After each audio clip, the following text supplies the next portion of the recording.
In today's video, we are going to be talking about Steph Curry and his step back. Let's face it, Steph Curry has become one of the best three-point shooters as well as players in the NBA. He is basically becoming an NBA basketball god. So let's get down, let's check out how Steph Curry is able to orchestrate his step back and be able to basically have unlimited space to be able to get off his shot. Let's get down, let's check it out. Let's see how we can have the same step back as him. So there's two different ways that Steph Curry will do a step back. He'll either do it without a screen or with a screen.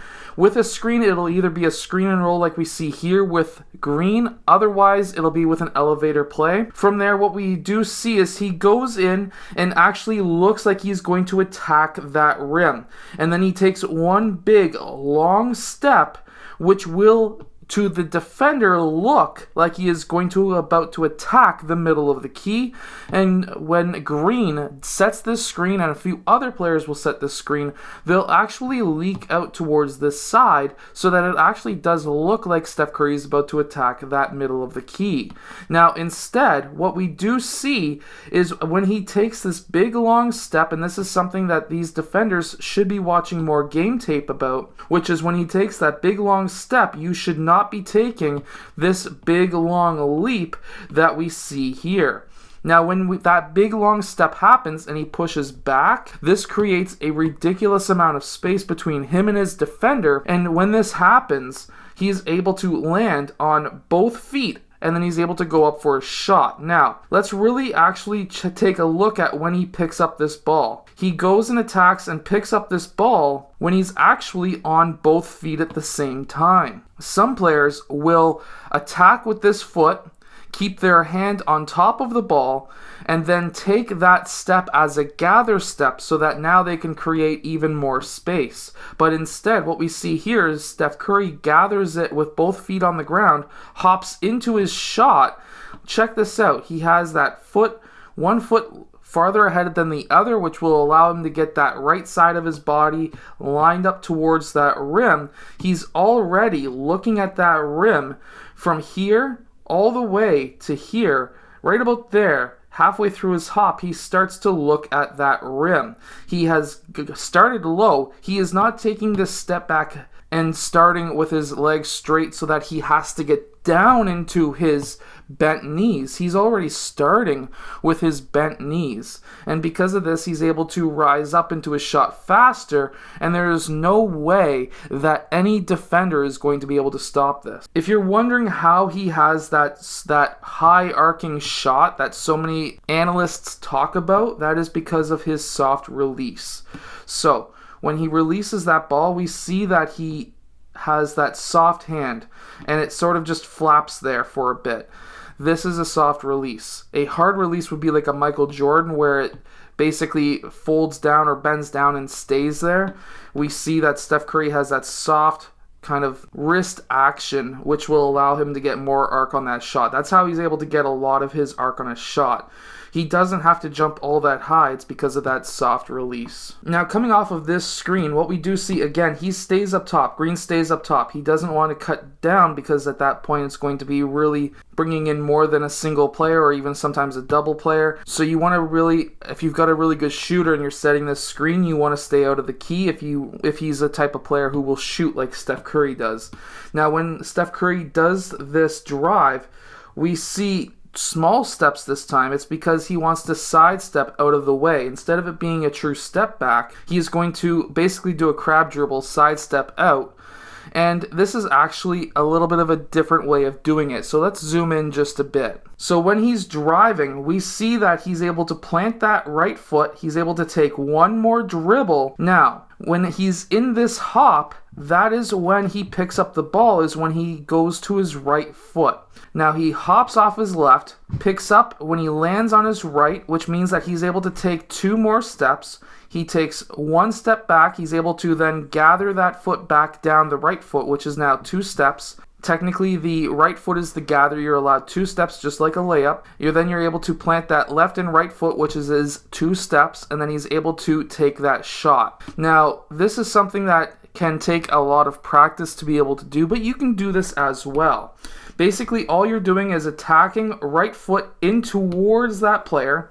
You want to do this right jab right in front of that player who's defending you. And then you want to take one more step and dribble out towards the left side. Now, at this point, you need to keep that left hand on top of that ball until your right foot comes down towards the ground.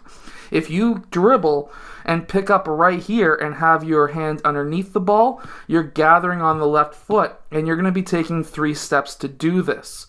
The only way you can get out of this if you made a mistake is you can push off of your right foot still, but instead of going and taking 1-2 at the 3-point line, you would have to land on both feet at the same time, which is still doable, but the way Steph Curry does it is to get even more space, and he is a better 1-2 shooter when it comes to his feet. And because of that, he wants to take that extra dribble, keep that hand on top of the ball until his right foot gets down, and then he goes 1-2, and then he goes up for a shot. Now, if you're not a very good 1-2 player with your feet, what you can do instead is when you're attacking, you can pick up that ball on that left foot, and then you can do a quick hop and land on both feet at the exact same time. That also would not be a travel, but if you went 1-2 like this, and you picked up the ball on your left foot and not the right, it would be a travel because you would have picked it up on your left foot, which means that you are unable to pick it up on the right,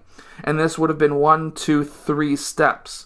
So, because you're able to keep that ball alive by keeping your hand on top of it and then picking it up on your right foot, you can then step back with the 2 feet and, of course, make that shot. This is another angle for the same thing. He's able to, even instead of jabbing in front of this player, he slightly pushes him, but when things are going so fast in a game, referees don't usually see that.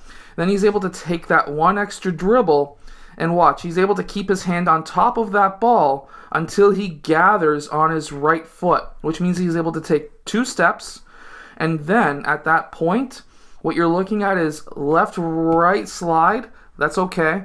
And then you're able to take that shot. Personally, I wouldn't have slid it right there. I would have picked it right up because if you slide it, some referees will call you for a travel just because you slid your foot. So if you find that a referee called you for a travel for this move, ask him, was it because of my foot sliding? And if he says yes, then you just have to pick up that foot. If he says no, it's because you took 3 steps, then you say, can you explain that? Because I actually gathered on my right foot, which allows me to take 2 more steps left, right, and then you're able to take your shot. Now, referees, every single referee will say the travel is something different, it seems like, so just keep that in mind. There's no sense in arguing that. Now, remember when I was talking about that 2 foot? Well, this is what I'm talking about the 2 foot. He's able to jump off that right foot. He's able to gather on both.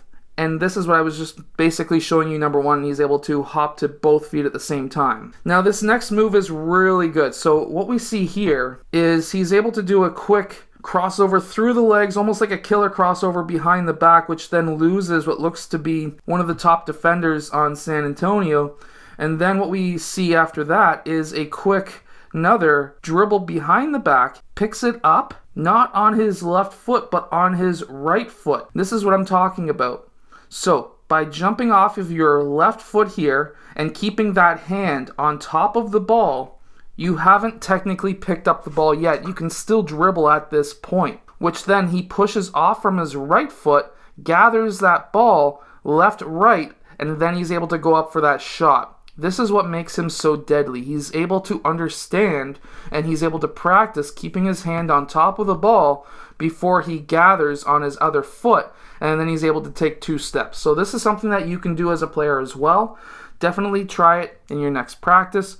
Make sure to bring a video camera or a cell phone or something with you to record yourself so you can see if you're actually doing it without a travel. I hope that this video has helped you. Make sure, if you're looking for any equipment, go down in the description below. I've got a lot of different basketballs that I use outside and inside, plus also a lot of different equipment that I use with my players and myself. I hope that you've enjoyed. If you have, hit that like button and subscribe, and I'll see you guys again next time.